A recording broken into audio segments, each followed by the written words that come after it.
Olá, aluno, explica aí mais uma vez a professora Milena Maia, professora de Biologia, resolvendo aí questões do EXP Resolve.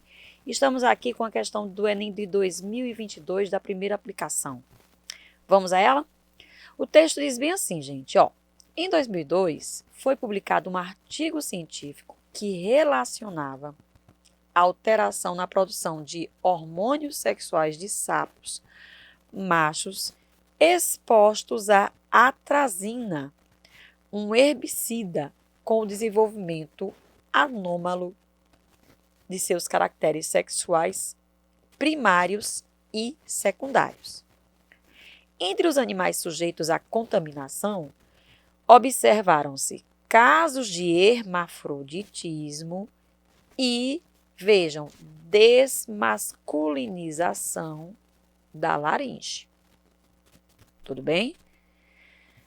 O estudo em questão comparou a concentração de um hormônio específico no sangue de machos expostos ao agrotóxico com a de outros machos e fêmeas que não foram, expostos a esse agrotóxico. Então, esses funcionaram com o grupo Q, como grupo controle. Os resultados podem ser vistos na figura. Veja só. O que aconteceu com a concentração do hormônio quando o macho foi exposto à atrazina? Veja, a concentração do hormônio declinou. Tudo bem? Veja que no macho controle, aquilo que não foi exposto à substância, a taxa do hormônio está elevada. A fêmea controle, que também não foi exposta, à atrazina, veja que a taxa desse mesmo hormônio é baixa. Então, a gente já começa a entender aqui que nós temos um hormônio que tem uma ação na masculinização, Tanto que, quando ocorre uma queda, o que acontece com esse macho? Ou ele vira hermafrodita, E acontece a desmasculinização da laringe. Isso para o macho é ruim. Por quê? Porque a gente tem que lembrar, como ele está falando aqui, de quem aqui, de sapo, que o macho, quando ele desmasculiniza a laringe, isso vai prejudicar o canto. Prejudicando o canto, já vai prejudicar o quê? A corte nupcial. O chamamento desse macho, para que as fêmeas se sintam atraídas e possam copular com ele. Beleza? Então, é algum hormônio aí relacionado à questão sexual, à questão de maturidade sexual. Beleza? Então, o que ele pede aqui no comando? Ó, com base nas informações do texto, qual é o hormônio cujas concentrações estão representadas na figura? Veja, a letra A. Ele está falando de estrogênio. Estrogênio, é um hormônio que pode estar presente em ambos os sexos, Tanto em macho quanto fêmea. Porém, em maior quantidade na fêmea. O que esse hormônio vai fazer?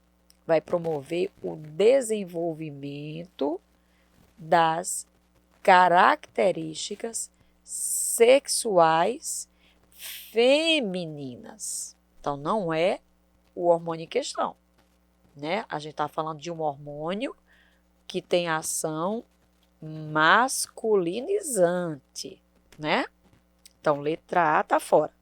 Feromônio. Gente, o que é feromônio? Feromônio é uma classe de substâncias químicas que serve como um sinalizador. Sinalizador de quê, professora? Gente, tanta coisa. Ele pode ser um sinalizador de trilha. Já viram, caminhos de formiga, as formiguinhas lá se tocando pelas antenas? Certo? Muita gente acha que é o número de toques de antenas como se fosse um código Morse. Não, na verdade, ali elas estão espalhando feromônios. Por onde elas passam, ela deixa uma trilha de cheiro, Que é para aquilo ali, servir de uma orientação, de um mapeamento geográfico. Mas pode ser também, gente, um sinalizador de perigo, Pode ser um sinalizador sexual, para atração, para cópula, para corte nupcial. Então, é um tipo de comunicação que acontece entre muitos animais, certo? Beleza? E o feromônio ele não é exclusivo de insetos, tá? Ele está presente em várias pessoas, aliás, perdão, em vários animais, inclusive no ser humano. Só que como o nosso olfato não é tão aguçado, a gente não consegue perceber, né, com tanta intensidade essa questão do feromônio. Mas não é a substância também em questão. Letra C, testosterona. Será que é a testosterona? O que faz a testosterona? É um hormônio de ação virilizante, né? A ação masculinizante. Então, vai promover o quê? Vai promover o desenvolvimento das características sexuais masculinas. Se forem primárias, o que são as características sexuais primárias? É o aparecimento dos órgãos genitais, é o desenvolvimento dos órgãos sexuais masculinos, né? Desenvolvimento testículo, desenvolvimento de pênis, né? E tantos outros órgãos que compõem o aparelho masculino. E também o desenvolvimento das características sexuais secundárias, certo? Então, nesse caso aqui, poderia ser o quê, gente? A masculinização da laringe. Deixar o coachar do sapo mais forte, né? Tudo bem? Somatotrofina. Somatotrofina, gente, é o hormônio GH, ou seja, o hormônio que promove o crescimento, aumento dos ossos, dos músculos, das cartilagens, né? E a letra E, hormônio folículo estimulante, que é o FSH. O que esse hormônio faz? Ele estimula a gametogênese, né? Então, de alguma maneira, vai ter interferência na produção de gametas, certo? Então, gente, como ele está falando de um hormônio virilizante, não um hormônio masculinizante, tá vendo aqui, ó? Que no grupo controle, que não foi submetido à substância, à atrazina, esse hormônio está em alta taxa, mas no macho que foi exposto à atrazina, esse hormônio está em baixa taxa? Em baixa taxa, gente, isso só pode ser o quê? O hormônio testosterona. Então, gabarito, letra C.